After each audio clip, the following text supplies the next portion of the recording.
भगवानों ने सिर्फ राक्षसों को ही क्यों हराया? इस देश में अरबी आए, मुगल आए, डच आए, अंग्रेज आए, ये क्या इनके दोस्त थे क्या? और राक्षस किसको कहते थे? भाई इनके कैलेंडरों की फैक्ट्री इनकी है, चित्रकारी बनाते हैं, राक्षस बनाते हैं, एक सींग मुंह में से निकाल देते दोनों तरफ और वो दांत निकाल देते हैं और सींग माथे में लगा देते हैं और बॉडी से शक्ल बता कहते हैं ये राक्षस है। मैं आपको बताता हूँ राक्षस कौन थे। राक्षस वो लोग थे जो हमारे पूर्वज थे, जो अपने कबीलों की रक्षा करते थे।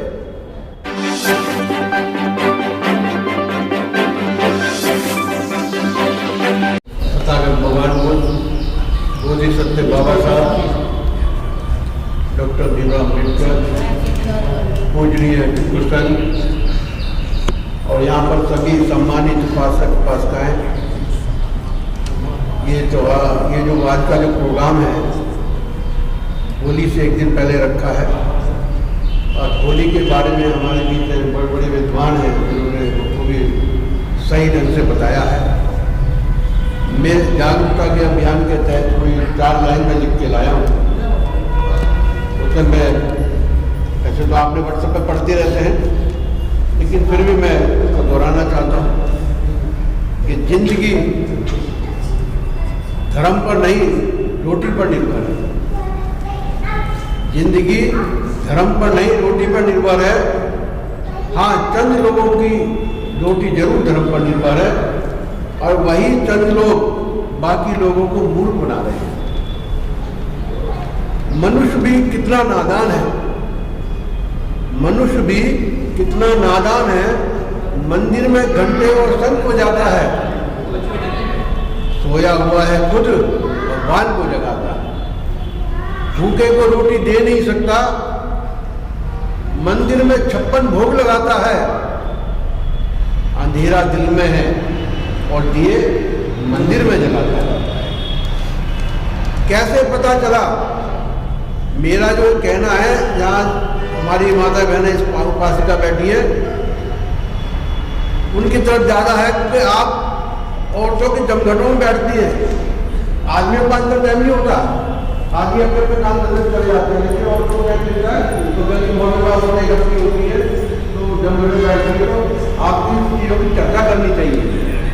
कैसे पता चला कि कृष्ण का जन्म रात के 12 बजे हुआ था, जबकि घड़ी का आविष्कार 1505 ईस्वी में पीटर हेनलेन ने किया था? ये सब गप है। हर 4 बंदों में 3 अंधभक्त हैं। विज्ञान कहता है कि सोना जलता नहीं, कितना भी जला लो, लेकिन रामायण कहती है कि सोने की लंका जलकर राख हो गई। सोचो कौन सही है? भारत रत्न डॉक्टर भीमराव अम्बेडकर 9 भाषाएं, 32 डिग्रियां और 9 भाषाओं के ज्ञाता थे, जिन्होंने इस देश के संविधान को लिखा और आज भी फेल नेता उसमें कमियां निकाल रहे हैं। बाबा साहब ने एक डिग्री ली, साइंस और डॉक्टर ऑफ साइंस की डिग्री ली। उसका पीरियड 8 साल का होता है। वो डिग्री 8 साल की पढ़ाई पढ़ने के बाद मिलती है, लेकिन बाबा साहब ने सिर्फ 2.5 साल के अंदर ही वो डिग्री ले ली।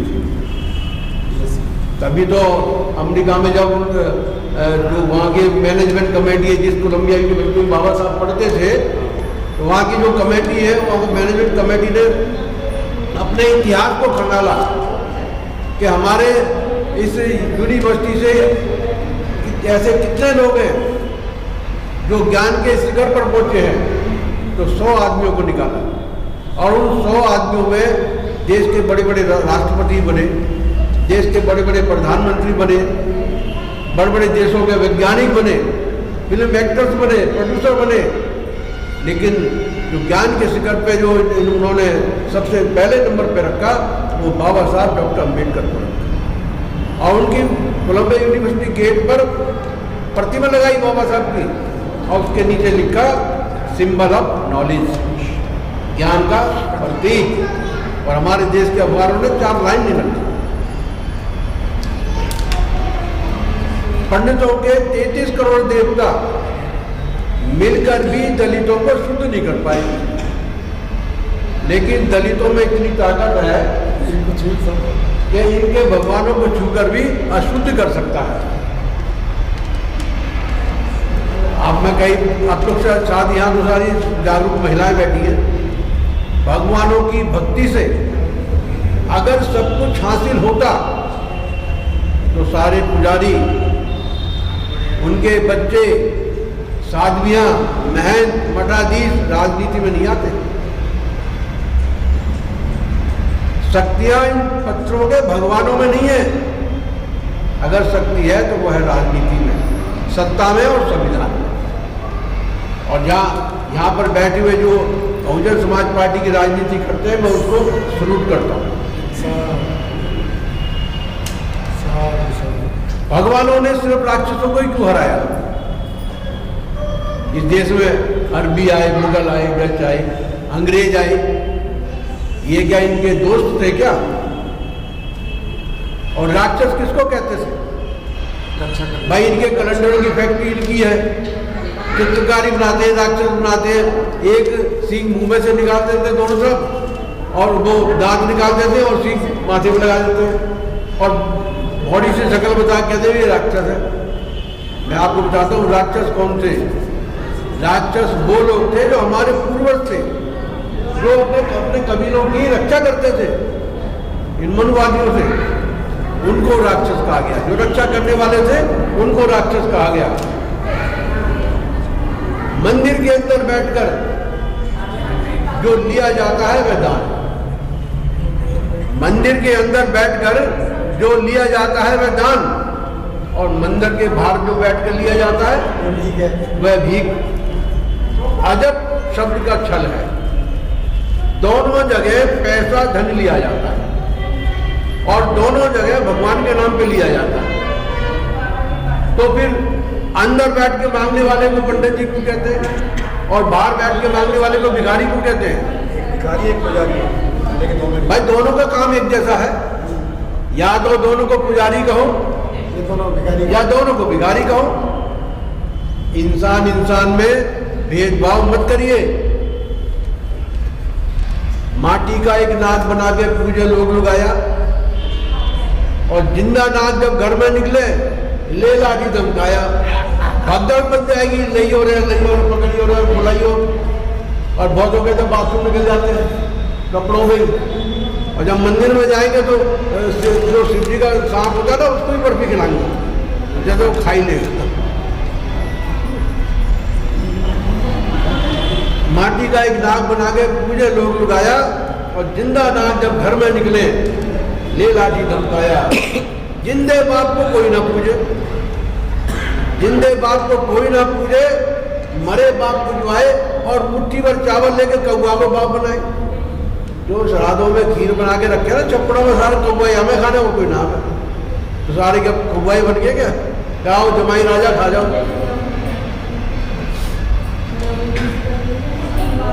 अगर अंधविश्वास के खिलाफ लड़ना पड़े तो अपनों से भी लड़ लो, तुम्हारे आने वाली पीढ़ियों का भविष्य सुधर जाएगा। शिक्षा ही समाज में समानता की शक्ति है। शिक्षा ही समाज में समानता की शक्ति है। जो इंसान शिक्षित हो जाता है उसमें सोचने समझने की शक्ति पैदा हो जाती है। ना तो वो खुद पर अत्याचार सह सकता है, ना ही किसी पे अत्याचार हो सहन कर सकता है। मेरी नजर में हर वो शख्स कोहिनूर हीरा है जो अपने समाज में पाखंडवाद से मुक्ति और समाज को जागरूक कर रहा है। साथ ही अंधविश्वास खतरे में है। अब थोड़ा घूम कर आ, अंधविश्वास खतरे में है, इसलिए शिक्षा को महंगा किया जा रहा है ताकि अकल के बैलों को अंधविश्वास के हल में जोता जा सके। अब साथियों मैं आपसे पूछना चाहता हूं, इस भारत देश में अंग्रेज आए तो क्या बुरे थे? क्या इस देश में क्या क्या होता था। अंग्रेजों के आने से पहले इस देश में क्या क्या होता था। नर बलि, मंदिरों में आदमी की बलि चढ़ाई जाती थी। और बलि किसकी चढ़ाते थे? SC ST OBC की, जो आज की डेट में जो शूद्र थे उनकी बलि चढ़ाई जाती थी। और कोई रोक टोक करने वाले किसी को पकड़े उसका गर्दन काट के मंदिरों में चढ़ा देते थे। ये अंग्रेजों ने 1830 में इसको बंद कराया, कानून में आके बंद करा दिया। और ब्राह्मणों पर अंग्रेजों ने रोक लगा दी जज बनने पर। और उन्होंने कहा कि अंग्रेजों का चरित्र न्यायिक नहीं होता है। ब्राह्मणों पर जज बनने पर रोक लगा दी। और शासन व्यवस्था में भी 100% ब्राह्मण था। और अंग्रेजों ने उनको 2.5% पर लाके खड़ा कर दिया। आप लोग अभी तो सबके बैंक अकाउंट है ना। अंग्रेजों के आने से पहले कोई संपत्ति अर्जित नहीं कर सकता था, इकट्ठा नहीं कर सकता कोई। अगर पता लग जाए तो लट मार के छीन लेते थे, जान से मार देते थे। संपत्ति रखने का अधिकार नहीं था। अंग्रेजों ने इसको भी कानून बना के बंद कराया। देवदासी प्रथा, हमारे समाज की छोटी छोटी लड़की, सुनो, हमारे समाज की छोटी छोटी लड़कियों को मंदिरों के अंदर, अरे सुनो बेटे बाद में बात कर लेना,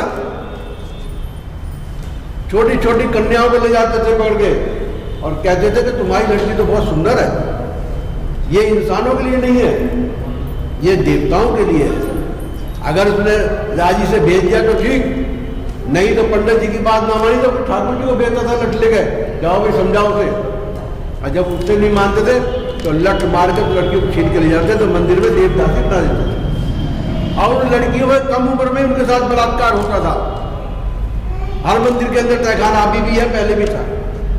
और उनसे जो बच्चे पैदा होते थे उनका नाम हरिजन रखते थे। ये अंग्रेजों से पहले होता था। अंग्रेजों ने आकर इस प्रथा को भी बंद कराया। ये माता बहना इस बात को ध्यान में रख के आपस में चर्चा करें जब गली मोहल्ले में आप बैठते हैं। ये अंग्रेजों ने बंद कराई।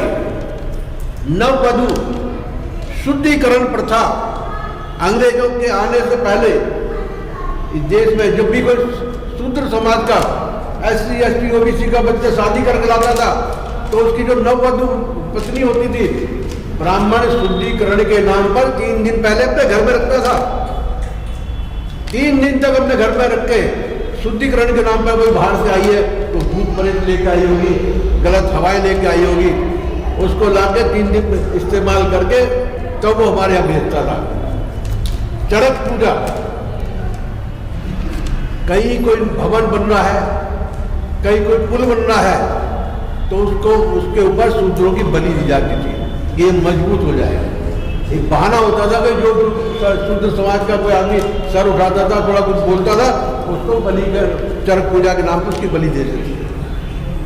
सती प्रथा, अगर किसी का आदमी मर जाता था, अगर उस औरत ने उनकी बात मान ली तो ठीक, नहीं तो पकड़ के उसे उसी पति के साथ जिंदा का जिंदा आग में झोंक देते थे। ये भी अंग्रेजों ने बंद कराया। ये जिनके भगवान आज औरतें पूछती है ना, मैं उनकी कहानी बता रहा हूं। गंगा दान प्रथा, जो शूद्रों का पहला लड़का पैदा होता था, पंडित पुजारी उस लड़के को गंगा में दान भिजवा देते थे, क्योंकि उन्हें पता है कि जो पहला बच्चा है वो हष्ट पुष्ट होता है, बड़ा होकर हमारा मुकाबला कर सकता है। तो इसलिए गंगा में पहला लड़के को गंगा दान करवा दिया करते थे। और जिनका बच्चा गिरता था फेंकते, उनके दिल पे क्या बीतती थी, सोचो, महसूस करो उसको। कुर्सी पे बैठने का अधिकार नहीं, ये भी अंग्रेजों ने कानून बना के कुर्सी पे बैठने का अधिकार बताया। शिक्षा का अधिकार भी अंग्रेजों ने दिया। हाँ, गवर्नमेंट और सरकारी सेवाओं में भी अंग्रेजों ने इसकी शुरुआत करी। तो आज के समय में ये 4 लाइन मैंने आपको पढ़ी है।